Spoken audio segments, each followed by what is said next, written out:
Hi, my name is Michelle Kim, and my presentation will be about not only an artist, but a political activist in the real world, Ai Weiwei. He's openly critical of the Chinese government, and it is seen through his art installations and conceptual art. I would like to highlight one of Ai Weiwei's most notable works, known as Circle of Animals or Zodiac Heads. It is reinterpreting the Chinese zodiac signs, and it is the most significant one of Ai Weiwei's works, as it is a major public sculpture seen in New York City. By reinterpreting it, he puts his own spin on the Chinese culture and makes it contemporary. Most notable elements of art here are texture and line. As you can see, the line seen in the mouth of the dragon that he reinterpreted makes it seem like a smile, and the texture in the sculptures itself are very well done and very defined. Continuing on the reoccurring theme that Ai Weiwei had with China, the Map of China work was created with wood, and as you can see, the implied lines create a very small image of China. What Ai Weiwei was trying to interpret with this is that China is not very small, but as you can see, it has a big impact on the entire world.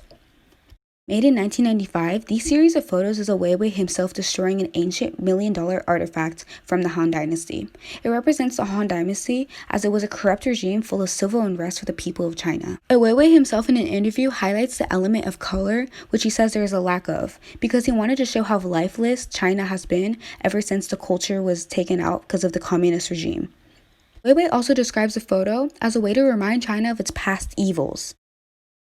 Bikes play a huge role in Chinese society in modes of transportation and the way community works, and this was the main story being told in the sculpture titled Forever, Bicycles. There are multiple versions of it being displayed in Berlin and London.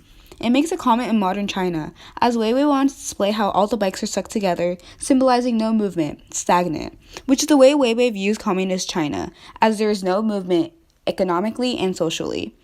Elements of art to note are the implied lines that make up the bikes, giving it dimension and making it pleasing to the eye.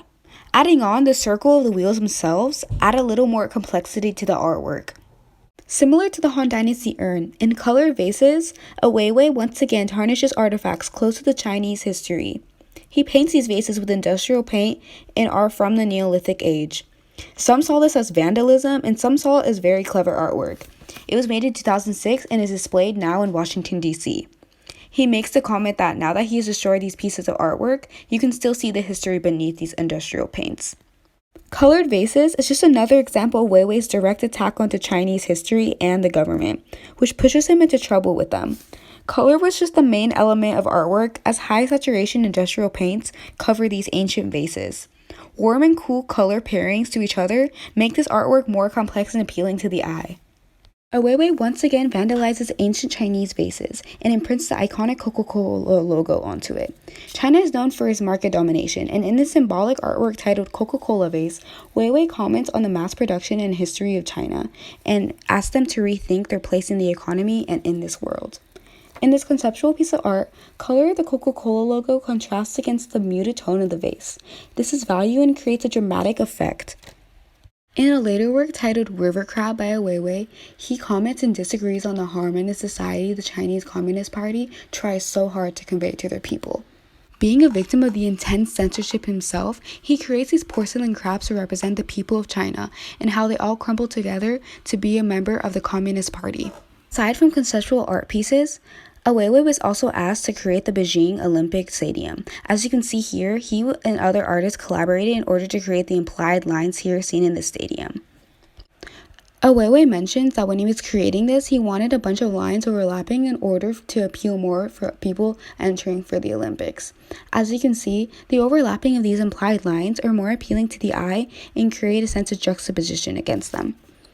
Lastly, one of Ai Weiwei's most famous piece of artwork is Sunflower Seeds. It was created in 2010 and displayed in London, with millions of handcrafted porcelain sunflower seeds for all the public to view. This was right before he was arrested and taken to prison for 81 days for humane conditions by the Chinese government.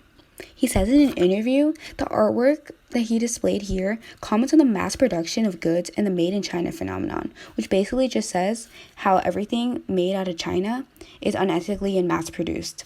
These are the images I used throughout my presentation in order, and these are the sources I utilized for this presentation. Thank you.